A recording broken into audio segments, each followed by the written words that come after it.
Hi everyone! We have been getting a lot of requests lately to talk about businesses. Paano daw ba magsimula ng negosyo? Or lalo ngayon na pandemic, what kind of businesses can you actually do?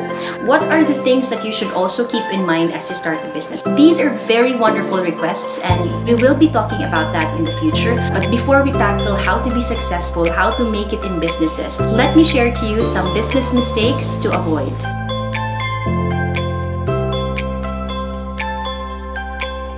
We will always be grateful for you guys who is always watching and supporting us. And with that said, I'd like to say hi to Ethel Melan from Canada. She's a proud Boholana. Also, Jay Balosos of PNB.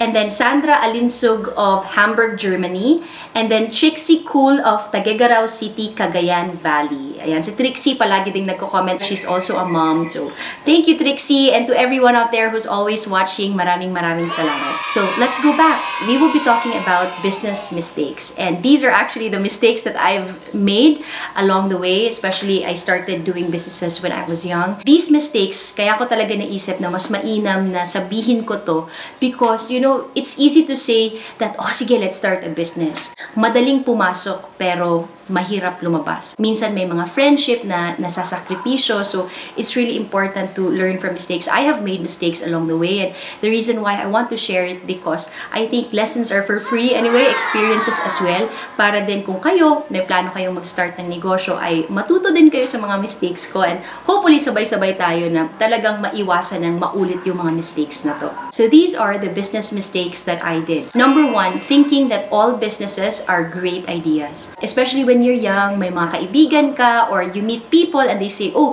magandang negosyo na pasukin to, or uy, pwedeng malaki ang kitain mo dito. You know, sometimes I think when we're young and there's an opportunity presented before us, minsan iniisip natin na, oh, this opportunity will come only once. So, gagawin ko lahat, kahit walang pera, kahit hindi ko pinag-aralan, kahit hindi ko alam yung negosyo na to, papasukan ko talaga to kasi sinabi nila kumita sila, or siya kumita. So, might as well i-experience ko din. Kailangan ko din kumita. So, I did that mistake when I was young, na yung tipong nape-pressure ka din. Somehow, when everybody's making money, or when somebody tells you this is a good opportunity, you just want to grab it.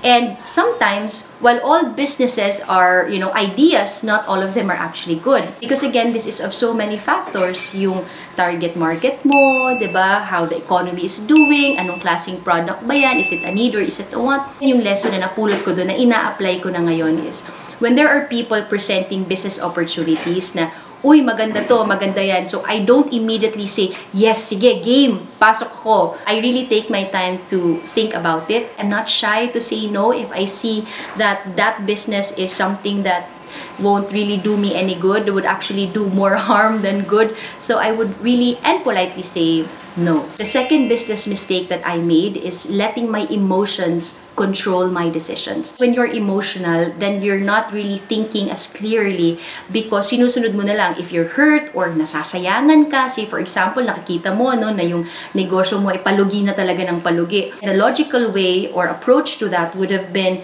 isara mo na kasi you're losing money and nakikita mo it's not going to do you any good. But because you're emotional, say for example, hindi kasi baby ko to na negosyo or pinaghirapan ko talaga to, mahirap i-let go, kakayanin ko to. So, when you let your emotions make the decisions for you, hindi talaga siya. One thing that I learned also is from a friend of mine, si Marvin, and he's been teaching stock investing, and he would always say, sa stock investing, dapat wala kang emosyon. Wala kang ibubuhos na emosyon. Yung emosyon mo lang talaga, dapat naka-reserve lahat yan para sa asawa mo. So, yun yung ginagawa ko. When I enter a business, again, no emotions. It's really about looking at the numbers. Ano ba yung sinasabi ng mga numero? Number 3 would be not investing the time to create a business plan. Or, you know, in a scenario wherein may partner ka and then nag-i-invest ka bale. So, yung partner mo is the one who created the business plan and presented it to you. The mistake there is not properly looking into the business plan, not properly scrutinizing how solid the business plan is. Because, you know, sometimes, oh, may pera ako. Sinabihan ako na maganda ito, or pinakitain ako ng numero na by this X number of years, mababawi ko na ang pera. So, Then again, you say, okay, sige, papasok na ako. That has been my mistake. Nagbigay kami ng pera sa isang kaibigan na nag-present sa amin ng business proposal. Actually, dalawang businesses yon. The same case, nag-present sila sa amin ng businesses. And then, by looking at it, I thought, you know, it's really good knowing na yung partner sana na yon had credentials with him. Tapos yung isa naman, you know, I've dealt with her a couple of times, magaling naman sa pera. So, sabi namin, sige. But we didn't properly look at the business plan. And dun ko talaga nakita yung importansya ng business plan because when the negosyo started falling, wala kang planong masasandalan. Or what do you do? Plan A, plan B, plan C, wala. Because firstly, wala kang solid na business plan. With that mistake, I realized, sa business plan mo, makikita mo yung, of course, description ng company, right? What is your business all about? What product, what service do you offer? Dapat meron kang market analysis, like, who are your target market? Sino ba yung bumibili? Are these women? Are these men? Kung women, anong edad ba sila? And this product, is it a need for them or is it just a want? And then if bibili sila, how often will they buy? And also, dapat meron kang competitive analysis. Like, who are your competitors? Sino ba sila? Gaano ba karami? Magkano ba yung benta nila ng mga produkto na katulad sa produkto mo? And you also have to point out your competitive advantage. Ano ba ang meron ka na wala sila? So, dapat nakalagay din yun sa business plan. These are things that, you know, when I look back now, yung mga kakilala namin na nag-present ng business plan didn't have these. That time, I was very young and I had little knowledge. Wala namang nag-advise sa akin na importante pala yung ganyan. So, I had to pay the price and the price was really very expensive. As you create that plan, importante na tutukan mo din yung financial plan.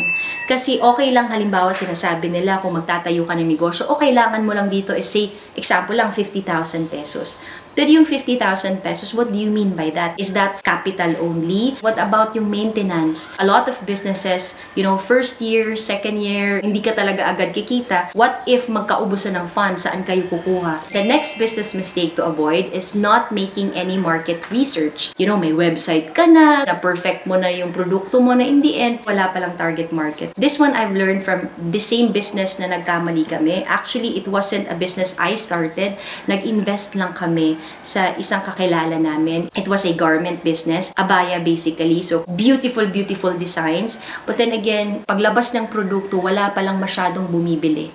And because walang masyadong bumibili, or yung iba naman consignment, hindi sila agad nagbabayad. So, ang nangyari was, hindi mabilis yung pasok ng pera to the point na naubos yung pera that it had to close. So that's why market research is important. The next business mistake is partnering with the wrong investors. I've heard so many stories na may mga friendship na nasira or family members na nag-away-away simply because, you know, they went inside the business with full of hope and sincere intentions. It didn't work, hindi na nagkaintindihan, kaya ayun, nag-away, hindi na nag-uusap. And I've also experienced that. This person was somebody that I mingled with in an organization. I knew him as someone who was professional, matinong kausap. When he presented a business proposal sa akin at sa kay ONTEP and also to a lot of our friends, we easily believed him. That was one of my biggest mistake, pag-iisipin ko talaga, because that caused a lot of stress sa akin, sa lahat ng mga kakilala ko din na naapektuhan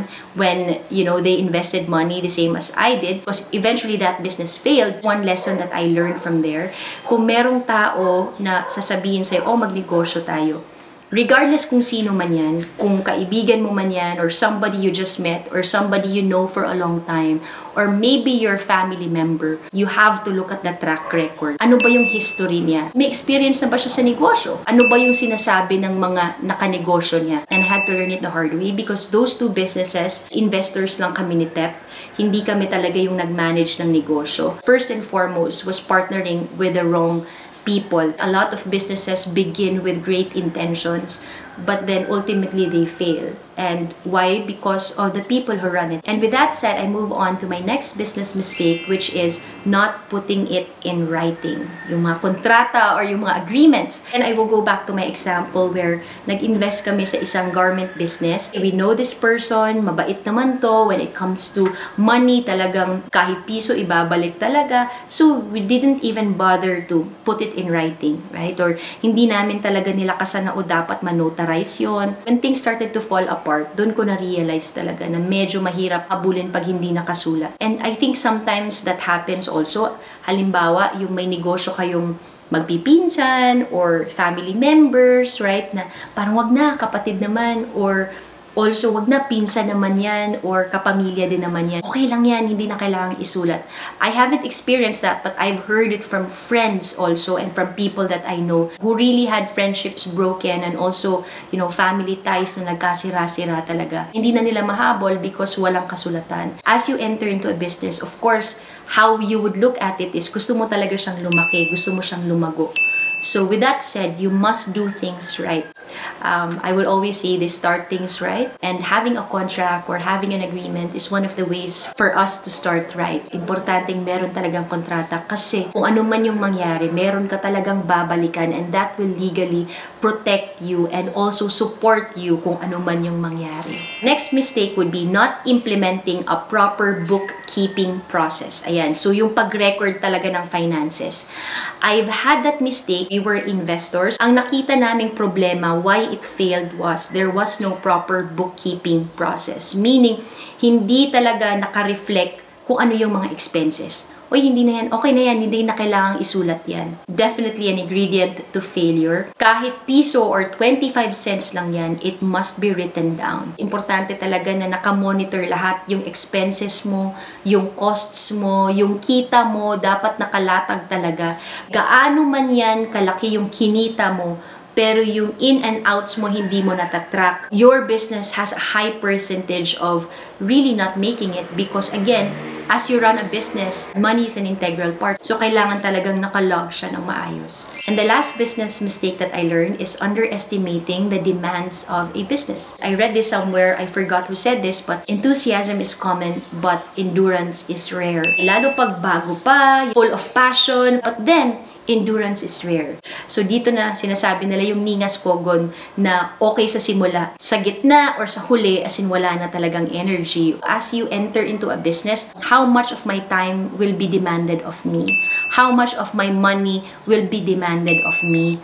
How much of my energy will be demanded of me? As you look into this, dapat handa ka. We're not just enthusiastic during the first parts, but again, masusustain natin yung negosyo. Mag-increase man yung demand. Starting up a business is not just about capital. No, there are a lot of things that we have to consider also. Your time, of course, money, you know, your willingness to learn, and lalo na pag may mga tauhan ka, you know, you would also test your patience and also your HR skills, your administrative skills. The reason why we want to start a business is for it to succeed and also for it to be sustainable. Na my mistake would be, I will go back to the lesson wherein I was an investor. One mistake there was, as the businesses were running, it was demanding more funds para masustain siya. And it was demanding more physical presence.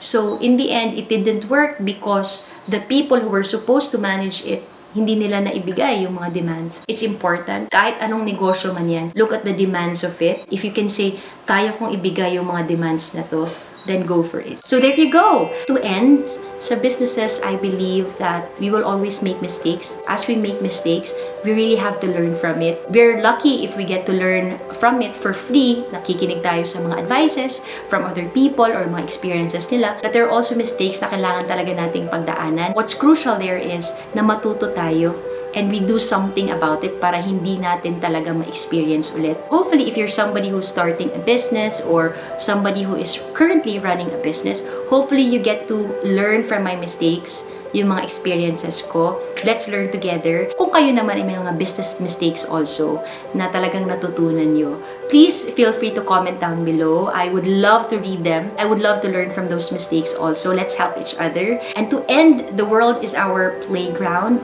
If you're somebody who wants to make it big in life, if you really want to start a business, do so. As in all things, when we start, let's start things right.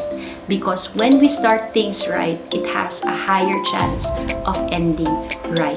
And with that said, thank you very much for watching, and I'll see you again next time. Bye!